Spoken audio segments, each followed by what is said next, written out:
Most men never ask that question directly. They just have a vague feeling. Maybe things feel a little easier this year. Maybe they feel about the same. Maybe there's a nagging sense that things have gotten harder, even though nothing bad really happened.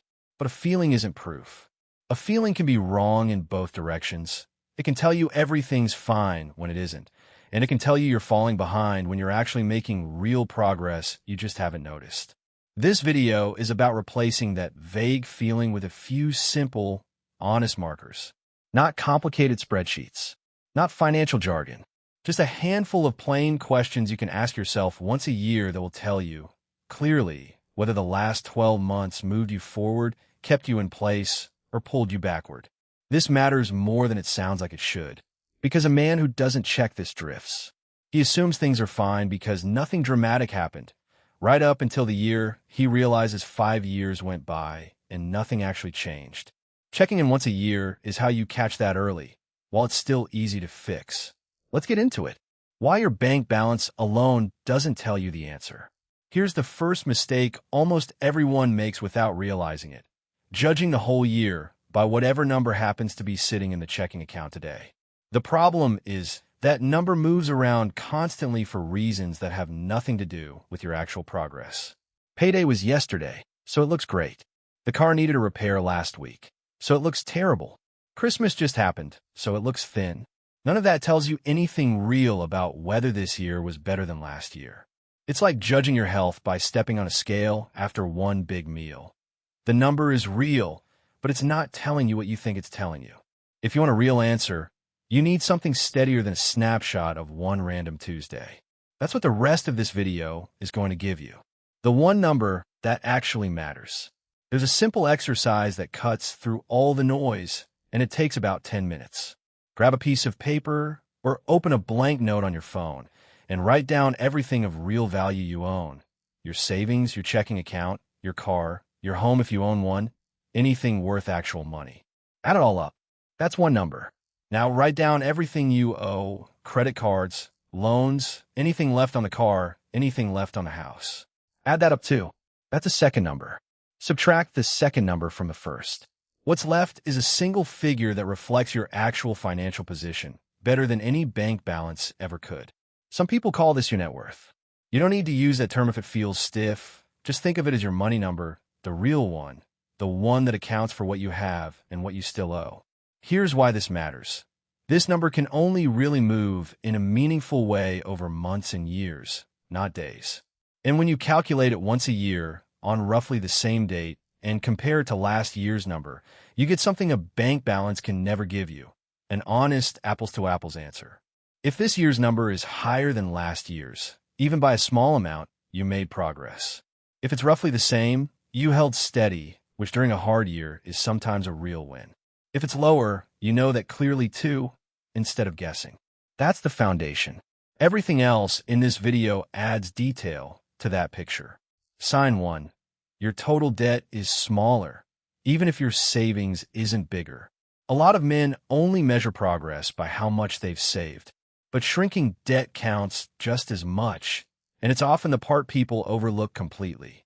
If you owed $14,000 across various debts last year, and this year that number is $11,000, you are better off, even if your savings account looks exactly the same as it did 12 months ago. Every dollar of debt you eliminate is a dollar that stops quietly costing you interest every single month, forever, until it's gone. Write down your total debt from a year ago, if you can recall, or find it, and your total debt today. If the second number is smaller, that's real progress, whether or not it shows up anywhere else. Sign 2. You didn't have to borrow for the same problem twice. This one's easy to miss, but it's one of the clearest signals there is. Think back over the last year. Did the same kind of emergency happen more than once? And did you have to turn to a credit card or a loan each time to handle it? A car repair this spring, then another unrelated car repair in the fall, both charged because there was nothing set aside? A medical bill in January, then another one in September, both handled the exact same way? If the same category of surprise keeps showing up and you keep solving it the same borrowed way, that's not really progress, even if life felt manageable in the moment each time. But if this year, when something unexpected came up, You were able to pay for at least part of it without reaching for a card, even a small part. That's a real shift. It means that something changed underneath the surface, even if it doesn't show up as a big number anywhere. Sign 3. Your cushion lasts longer than it used to. Here's a different way to measure savings that most people never think to use. Not the dollar amount, but the time it would cover. Take whatever you currently have set aside and divide it by your average monthly expenses. If you have $1,800 saved and your monthly expenses run about $3,600, that's half a month of cushion. If you had $900 saved this time last year against roughly the same expenses, that was a quarter of a month. The dollar amount doubled, but more importantly, the amount of breathing room you have if something went wrong doubled too. That's the number that actually matters when life throws something at you. Not how big the pile looks, but how long it can carry you. If this number went up from last year, even from 2 days of coverage to 5, you're better off. If it went down, that's worth noticing too, before it becomes a real problem during an actual emergency instead of a theoretical one. Sign 4. Something that used to stress you out doesn't anymore. Not every marker of progress shows up as a number.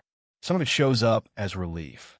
Think about a bill, a payment, or a financial obligation that used to make your stomach tighten a little every time it came due. Maybe it was a car payment that felt too big for your paycheck. Maybe it was a certain time of month when things got tight.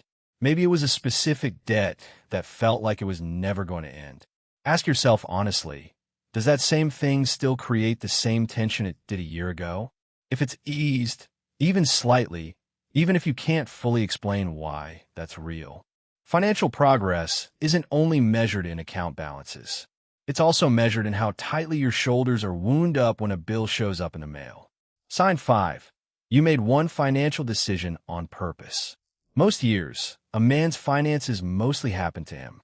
Paychecks come in, bills go out, and a year passes without a single deliberate financial decision getting made anywhere in the middle. That's not a personal failure. It's just what happens by default when nobody sets out to do something different. So ask yourself, over the past year, did you make even one financial decision on purpose? Not something that happened to you, something you chose. Maybe you called a company and got a bill lowered. Maybe you switched to a cheaper option for something you were overpaying for. Maybe you move a small amount of money somewhere it could actually grow instead of sitting idle. Maybe you simply decided to track your spending for a month just to see where it went. If you can point to one specific thing you chose to do differently, that's meaningful, even if the dollar impact was small. A year with one deliberate decision in it is fundamentally different from a year where everything just happened on autopilot. Momentum starts with a single choice, not a total transformation. Sign 6. You know why your numbers moved, not just that they did. Here's a marker that has nothing to do with whether the year was good or bad, and everything to do with whether you're actually paying attention. At the end of the year, can you explain in 1 or 2 sentences why your money number went up, stayed flat, or went down? It went down because of a car repair and a slow month at work. It went up because I paid off a card and picked up a bit of side work. It stayed flat because a bonus covered a big expense that would have otherwise set me back.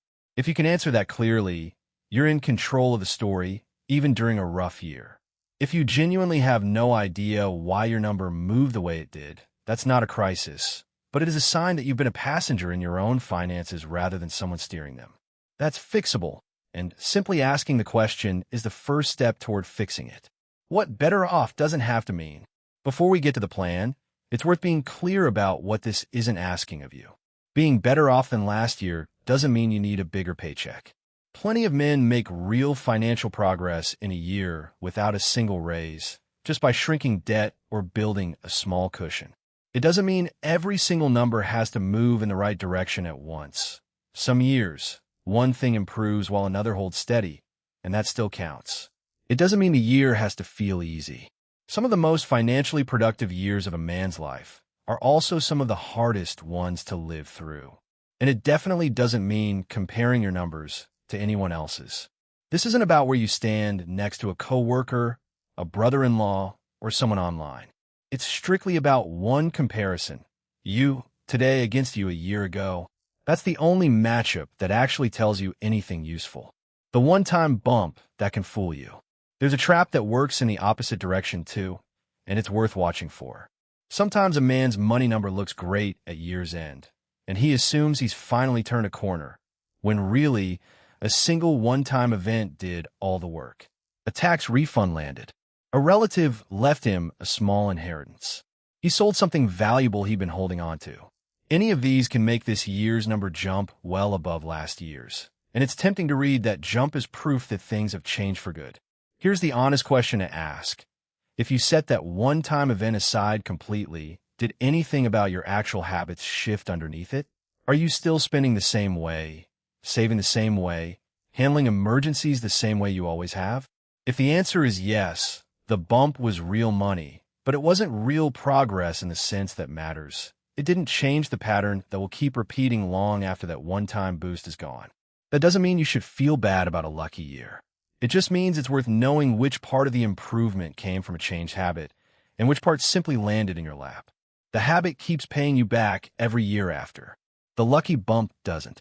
If this year says you're worse off, sometimes you'll do this exercise honestly and the answer won't be encouraging. Your money number is lower. Your debt grew instead of shrinking. Your cushion shrank instead of growing. If that's where you land, here's what matters most. Don't let that number turn into a reason to stop checking next year. A rough year happens to almost every man at some point. A job loss, a medical bill, a divorce, a family emergency, something outside of daily habits entirely. A single bad year measured against a single good year doesn't tell you who you are financially. It tells you what happened during 12 specific months, nothing more. What actually matters is what you do with that information now that you have it. Look at why the number moved the way it did. The honest sentence from sign 6 above. If the cause was a one-time event outside your control, that's simply this year's story, not a verdict on your character or your future. If the cause was something more within your control, like debt quietly building back up through everyday spending, that's useful information too, because now you can see it clearly instead of feeling a vague sense that something's off without knowing what. Either way, the worst response to a bad number is to stop looking. The check-in isn't there to make you feel good every year. It's there to keep you honest every year in both directions. So a hard year gets caught and addressed instead of quietly repeating itself 3 or 4 more times before anyone notices. Meet Marcus. Marcus is 41.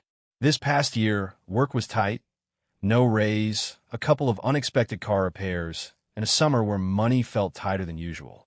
If you'd asked him in December how his year went financially, he would have shrugged and said about the same, maybe a little worse. Then Marcus sat down and actually did the exercise.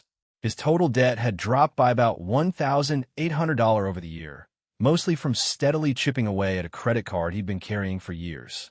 His cushion, the number of days his savings could cover if his paycheck stopped, had grown from about 4 days to almost 2 weeks. And back in March, he called his cable provider and gotten his bill lowered by $30 a month, something he'd meant to do for 2 years and finally just did. None of that showed up as a dramatic win. There was no big number, no raise, no exciting milestone. But when Marcus laid it all out, the year that felt like about the same was actually a year of real, measurable progress. He just hadn't had a way to see it until he looked at the right things instead of just the mood he was left with in December. That's exactly why this check-in matters. Feelings lie sometimes. Numbers, looked at the right way, don't. Your 5-minute yearly check-in. Here's how to turn everything in this video into something you actually do once a year going forward. 1. Pick a date. Your birthday, New Year's Day, whatever's easy to remember. This becomes your yearly check-in day, every year going forward. 2. Write down your money number. What you own minus what you owe. Keep last year's number next to it so you can compare. 3. Write down your total debt and your cushion in days or weeks, not just dollars. 4. Write down one honest sentence about why your numbers moved the way they did this year. 5. Write down one deliberate decision you made, if you can think of one. If you can't, that's fine. Just make it your goal to have one to write down next year. Keep these notes somewhere simple, a notes app, a notebook in a drawer, whatever you'll actually reopen next year. The value isn't in the format. It's in having last year's numbers sitting right next to this year's, so you're never left guessing again. Do this once a year, every year, and something interesting happens. You stop needing a vague feeling to tell you how you're doing. You start having actual answers. And more often than men expect, those answers turn out better than the feeling was telling them. You don't need a perfect year to be a better man financially than you were 12 months ago. You just need to know clearly whether you move forward, and now you know exactly how to check. You can't manage what you never measure, and you can't measure a feeling. Check the numbers instead.